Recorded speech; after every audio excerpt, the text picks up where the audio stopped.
it works because of the mechanism. We don't know that it works because of the clinical trial. So does it work or does it not work? Now, what was the basis for those who still maintain that it actually does work? We're not going to go through this.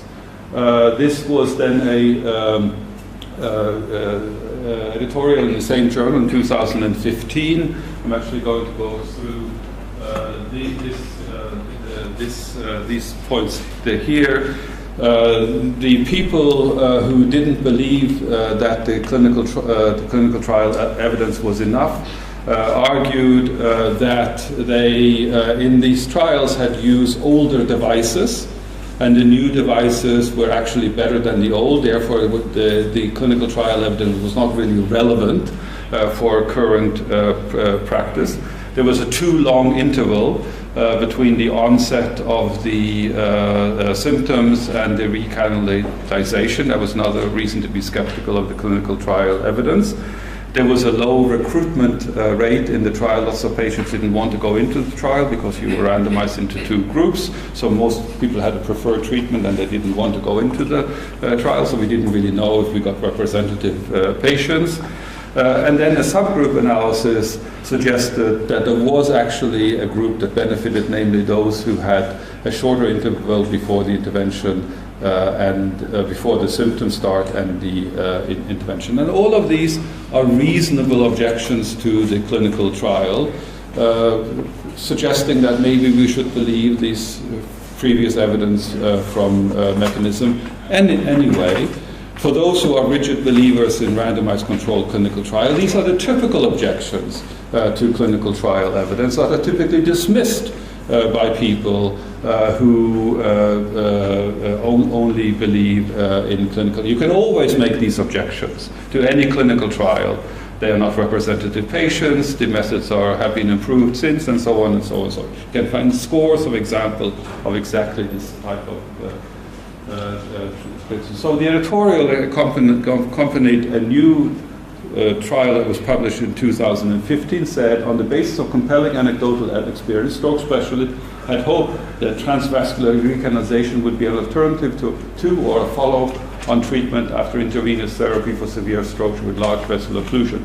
However, 3 randomized controlled trials of intraarterial treatment, all reported in the journal, have had negative or ambiguous results. Those are in 2014, and these are the reasons for why people still didn't believe them. In this 2015 issue of the New England Journal of Medicine, this trial was published. It was called Mr. Clean. It was the multi-center randomized clinical trial of endovascular treatment of acute ischemic stroke in the Netherlands, and they included, different types of patients, and they used a retrievable stent variety, which is a new version of this stent.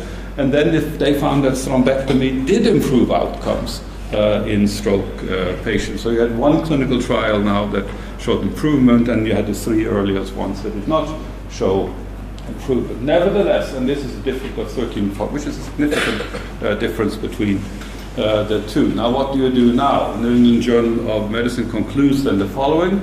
Several similar trials are ongoing because they actually start new trials. It is premature, based on this, to conclude that there is no longer equipoise regarding thrombectomy. We need and will get results from other well-designed trials, not only to confirm or refute the results of Mr. Clean, but also to look at effects in subgroups, etc., etc. So they still say we wait and see type of attitude. Later that same year, in 2015, 3 new trials, this one and plus 2 others, concludes endovascular treatment is effective. Now that dramatically changed the consensus in the community. Now if you go to the stroke people, they say it does work.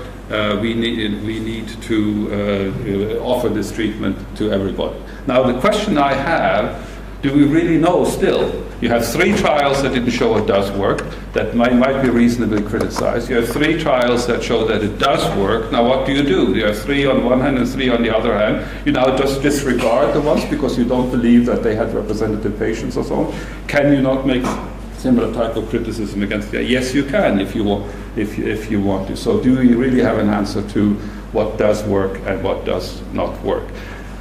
and what kind of criteria should we use for deciding what is reliable evidence in medicine. And this is an example of a controversy between those who believe that clinical trial evidence is really the gold standard and those who tend to agree or tend to maintain that we need to look at mechanism either as a supplement or as a substitute for clinical trial evidence.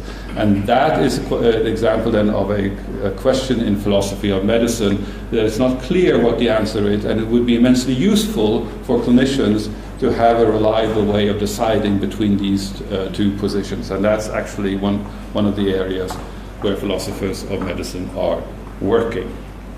I will give you just one more thing that I want to show you. This is a book that was just published by Oxford University Press by a philosopher called Jacobs de Genga, called Medical Nihilism.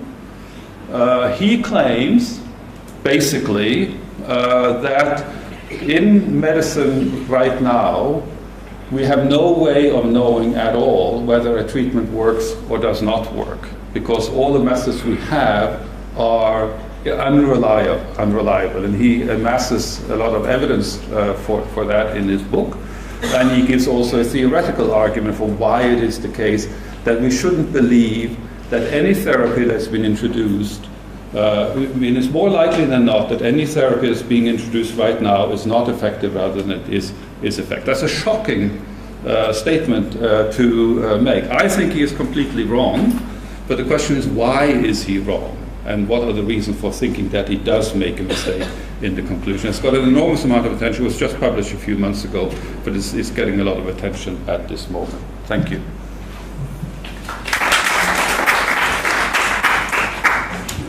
Thank you, Professor Reidar, for that opening into today's second session, Ethics, Philosophy and Religion, to make us more humane.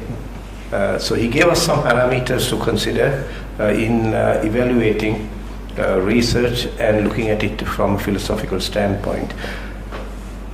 Any questions or comments?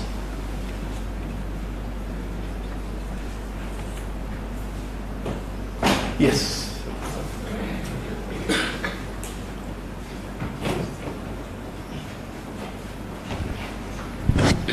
Not a question, more like a comment actually, because I think the ways of knowing, such as randomized controlled trials, what we call probabilistic ways of finding out an answer to a question, and before they came into vogue, and before statistics came into vogue, the ways of knowing in medicine was more deterministic ways of knowing by doing experimentation. So that the biological determinism is established very carefully. And I think what has happened is that medicine has moved on from that age, from biological determinism to probabilistic reasoning. And as a consequence of that, there is more uncertainty. And in a way, you might think it's bad because we are more uncertain, but it's also good because we can't be doing experiments for answering all the questions, and it saves a lot of pain and suffering that experiments also bring along. And instead we find safer ways to find mechanisms, or to comment on mechanisms, or to speculate on mechanisms, and to find treatment forms which somehow seems to work even if we don't know the mechanism. So I think it's a change of paradigm from the times of people like Claude Bernard, who did deterministic experimentations on animals. If you, you say you're just a comment, actually I would like to answer your comment, because yeah. I think it's more complicated than that. Yeah. Because at the moment, I mean, you have a move toward probabilistic reasoning, but it is generally felt now, at least in large areas of the medical community, that there's an it's inherently unsatisfactory to treat hundreds and thousands of people with statins when you know that only maybe 10% of them actually benefit from it. So you're wasting 90% of the time. So that is the development of precision medicine, where you are trying to find out any genetic differences between those groups that respond to the drug and those groups who do not respond to the drug. And that means we are going back again to the mechanism. And this is the big thing right now in medicine. So there you see the same type of conflict where we actually have a desire to go back to more certainty and actually a promise to go back to more certainty. But this also will make clinical trials impossible to do because you can't simply do them if you now have 100 varieties of different types of treatments and you're going to give the same type of disease. So the dilemma here returns. Yeah, I agree, yes. Of course, this is also covered by the fact that at the beginning trials were probably more, if you know what I mean, more pure and academic in their origin and in terms of who did them. And now increasingly, as you know, it has been become the purview or the area of the industry, where you know, like basically clinical trial epidemiologists can basically design a study and get extract the required or the relevant amount of information to find evidence within inverted commas. This is the basis, one of the bases for this argument here, that the trials are specifically done designed so that they will give a certain type of result, and that is the reason why they are relevant. Now that's an interesting empirical claim, but the question is it true?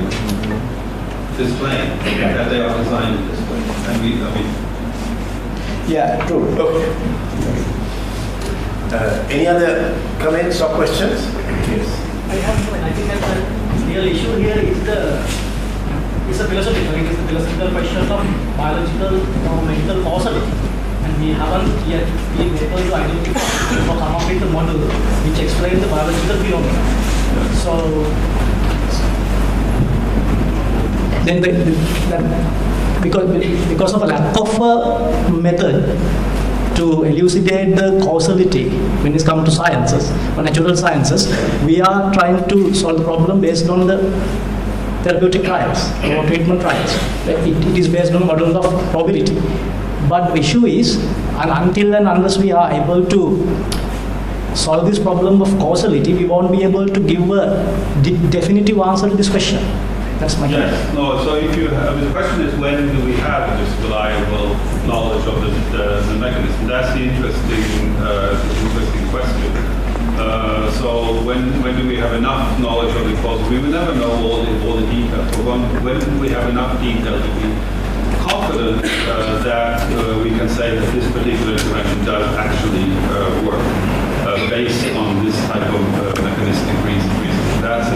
But it's again an example of a question that is interesting to ask and where you can give more or less sophisticated answers to that depending on the basis of different types of argument for one position rather than another that might be useful for experimental scientists and clinicians. Okay, thank you. We are a little behind time, so we will get on with the next speaker, Dr.